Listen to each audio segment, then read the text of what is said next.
प्रेम से बोलिए सदगुरुदेव की।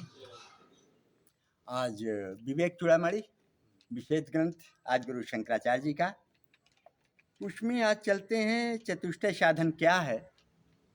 उसमें एक मंत्र लेते हैं और वो मंत्र पहले हो लिया है लेकिन आज पुनरावृत्ति में आ रहा है, तो उस पर आज थोड़ी देर कुछ निवेदन करने की कोशिश करते हैं। ब्रह्म सत्यम जगन मिथ्या तेव एवं रूपो विनिश्चयः सोयम नित्यानित्य वस्तु विवेकः समुदाहृतः। क्या कह रहे हैं आदि गुरु शंकराचार्य जी? ब्रह्म सत्य है। बहुत ध्यान से सुनेंगे, समझेंगे। आज ये जो चार साधन मुख्य बताए गए हैं हमारे विशेष शास्त्र में, उसके बारे में शंकराचार्य जी कह रहे हैं कि ब्रह्म सत्यम अर्थात ब्रह्म सत्य है और जगत मिथ्या है। ब्रह्म के अलावा, आत्मा के अलावा, जीव के अलावा अपने शरीर से लेकर जितना संसार दिखाई दे रहा है ये जगत बन गया, तो इसको मिथ्या कहते हैं। जिसमें रात दिन हम लोग नाक रगड़ रहे हैं, जिसके लिए परेशान हैं और सब छूटता छूटता निरंतर चला जा रहा है, फिर भी चेत नहीं आ रहा। यही सत्य है, यही सत्य है। जो अपने थे वही अपने से विदा होकर और हमारी एक बात भी नहीं मान रहे हैं, उल्टा सीधा गाली गलौज भी दे रहे हैं और फिर भी इसे चेत नहीं हो रहा। तो बोले जगत मिथ्या है, इसका दृढ़ निश्चय हो जाना। कैसे? कि ब्रह्म सत्य है और जगत मिथ्या है, ऐसा दृढ़ निश्चय हो जाना, यही नित्य और अनित्य वस्तु का विवेक कहलाता है। पहला साधन विवेक है, फिर वैराग्य, फिर खट संपत्ति, ऐसे करके चार साधन जो आए हैं। तो चार साधनों में पहला साधन आया विवेक। तो विवेक क्या है? ये नित्य अनित्य का, अर्थात नित्य जो है वो है ब्रह्म, अनित्य जो है वो क्या है? ये जगत। तो बोले बृहत्वात् ब्रह्म, वो ब्रह्म है क्या? बृहत्वात् अर्थात बृहत होने से, अर्थात बड़ा होने से वह ब्रह्म कहलाता है। सबसे बड़ा, उससे बड़ा कोई नहीं, आत्मा से बड़ा। इस संसार को जानने, समझने और सब कुछ करने वाला यही तो है। इसी की सत्ता से सत्वान होकर तो ज्ञान विज्ञान फलित फूलित या संसार बन बिगड़ रहा है। अगर ये नहीं तो संसार कहाँ? अगर आत्मा ही नहीं, आप में जीव ही नहीं, उस सत्ता ही नहीं, तो आप आ कैसे पाए? यहाँ कैसे बोल बतिया पा रहे हैं या कैसे सत्संग सुन पा रहे हैं? वही है तभी तो कुछ संभव है। पकड़ में आ रही बात? तो बृहत्वात् ब्रह्म अर्थात जो बड़ा होने से ही ब्रह्म कहलाता है, वह है स्वयं आत्मसत्ता। जो ब्रह्म है वो क्या है? ब्रह्म कहाँ है, कौन है? तो बोले आत्मसत्ता है, जो अपनी आत्मा है, जिसकी सत्ता से आपका ये पार्थिव सत्वान होकर हर कार्य करने में सक्षम है, वही ब्रह्म है। आज गुरु शंकराचार्य जी कह रहे हैं। और पहला ये विवेक का चल रहा है पाठ। मैं ब्रह्म हूं, श्रेष्ठ हूं, शुद्ध बुद्ध मुक्त स्वभाव हूं। मैं ब्रह्म हूं,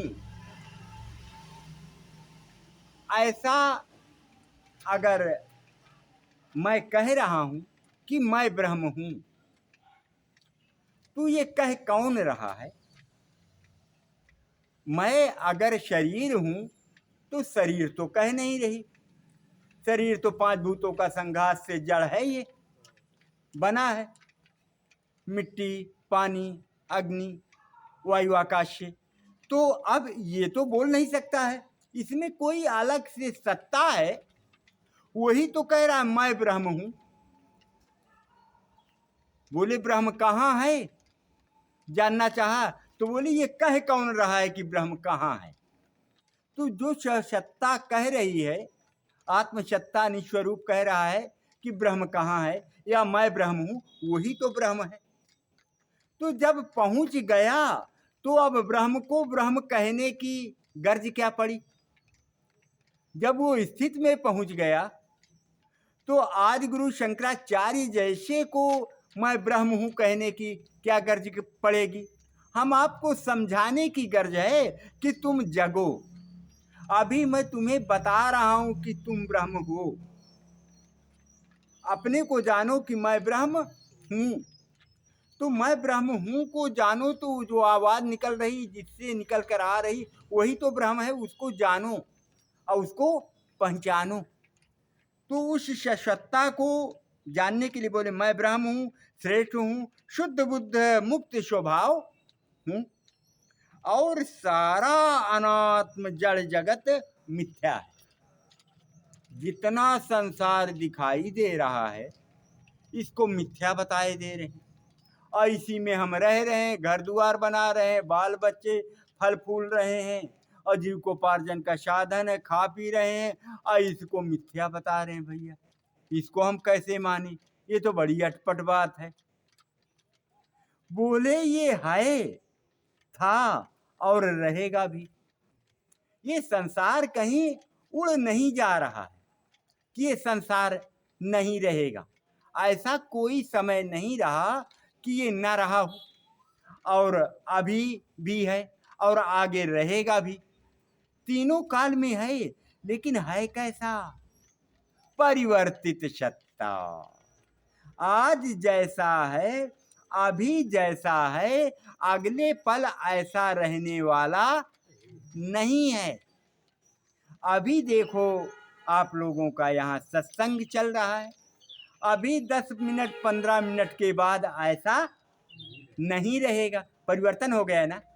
तो जो अभी जैसा है, अगले पल रहने वाला, जो अभी आप अपने मुखौटे को शीशा में दर्पण में देख कर आए हैं, अब घर जाएंगे तो वैसा आपका मुखौटा नहीं है। चाहे तो जैसे आप शेविंग करके आए हो, लौट कर जाएंगे तब तक आपके बाल कुछ उग जाएंगे। मतलब ये शरीर जो आपको समझ में नहीं आ रही, पूछेंगे बाल आपके कब पके, डेट और समय बता दो, तो नहीं बता पाएंगे। तो जैसे अपने शरीर के परिवर्तन को आप नहीं लग पा रहे हैं रोजाना देखते हुए, ऐसे निरंतर इसका बदलाव ही मिथ्या सद्गुरु कह रहे हैं कि जो निरंतर बदलाव बदलाव होता जा रहा है, आप अपनी आंखों से देखते जा रहे हैं, आपके जाने माने पहचाने सब विदा विदा होते चली जा रहे हैं। एक समय आपका कैसे डंका बज रहा था और आपके बच्चे गड़बड़ निकल गए, टहुआ टारी, तो अब कैसा कर दिया? सब लोग मोहल्ले की आपकी दुहाई, आपकी वृद्धावली गाते थे, अब बच्चों ने ऐसा घटिया घटिया काम कर दिया कि आपको शहरदई कब सब लोग नहीं मान पा रहे हैं, जो पहले मानते थे। आरती उतारते थे, आपके दरवाजे आते बैठते वृद्धावली गाते थे, अब वो अच्छे से आपसे बोलना नहीं चाह रहे हैं। क्या हुआ? परिवर्तन। परिवर्तन ये प्रकृति का अपना नियम है, इसको रोका नहीं जा सकता। तो जब आप देखें कि हमारे गांव के जो लोग थे, जिनको था कि इनके 10 बच्चे हैं और खाने के लिए दुर्लभ, ये करेंगे क्या? किसी के पास चड्डी है तो किसी के पास बनियान है, पहनने तक के लिए, खाने तक के लिए दुर्लभ है, और उनके बच्चे, उनका घर जाइए तो आज बिल्डिंग बिल्डिंग बनी हुई, और आपका जो ठाठ बाट था वो मटिया मेट हो गया, क्योंकि आपके बच्चे इतनी, हमारे पास संपत्ति, हमारे यहाँ 10 नौकर लगे हैं, हम किसकी नौकरी करने जाएं? आपके बच्चों ने सर्विस किया नहीं, नौकरी किए नहीं, और उनके बच्चों को भूख थी, उन्होंने सर्विस किया, टुआटार में काम ढूंढा, तो आज फल फूल रहे हैं। गांव में देख रहे हैं ना आप लोग, जो कुछ नहीं था, जिसको राई समझते थे, वो पर्वत हो गया, और जो पर्वत था ढह करके राई हो गया। यही सत्य है, इस सत्य को झुठलाया नहीं जा सकता, यही सत्य है। इसलिए कहते हैं कि तू विवेक से काम ले, नित्य अनित्य को समझ। अरे जो तेरा है नहीं, उसी में तू अपनी जिंदगी चौपट किए दे रहा है। जो ये संसार है, जगत है, इसी के क्षणिक आनंद में तू अपना जीवन पूरा गंवाए दे रहा है। अरे थोड़ा तो चेत कर। सद्गुरु कहते हैं कि इसी प्रकार समझ ले कि आप इस शरीर के पहले अनादिकाल से तथा इस शरीर के बाद अनंत काल तक अपने से अलग नहीं होंगे। जो सब समय साथ हो, कौन नहीं अलग होगा? वो आत्मा राम। वो आत्मा राम जब आपकी शरीर नहीं थी तो भी था, शरीर है तो भी है, और शरीर छूट जाएगी तो भी रहे। तीनों काल में निरंतर रहने वाला वो आप हैं। आप और अपने को आप झूठ मूठ शरीर मानकर बैठ गए। मैं शरीर हूँ, इतना पौरुषार्थी, दौलत वाला, इतना सुंदर, इतना ये जंत्री मंत्री वाला। ना ना ना, ये सब भूल भुलैया में आपने अपने ऊपर लाद लिया कि मैं, जबकि आप ये हैं ही नहीं। आप तो केवल अहम शुद्ध चेतन ज्ञान स्वरूपम, जो अंदर आपके बैठा है वो हैं आप, और अपने को भूलकर आप शरीर मान बैठे, मैं शरीर हूँ। बारंबार यही यहाँ से कहा जाता है कि स्वीकारो कि मैं शरीर नहीं हूँ, मेरी शरीर नहीं है, तो फिर मैं हूँ क्या? मैं आत्मा राम हूँ। जो मेरे अंदर आत्मा बैठी है वही मैं हूँ। मेरे ही प्रकाश से ये शरीर प्रकाशित होकर के कोई कार्य कर सकने में सक्षम है। वही प्रकाश मैं हूँ, वही दिव्य ज्योति मैं हूँ। ऐसा कह रहे हैं। जो सब समय साथ हो, बचपन से जब से लोथड़ा पाए हैं, वही सबसे प्रिय, और वही साथ आपके है। और तो सब जितने थे आपके हितैषी छूटते छूटते छूटते चले गए।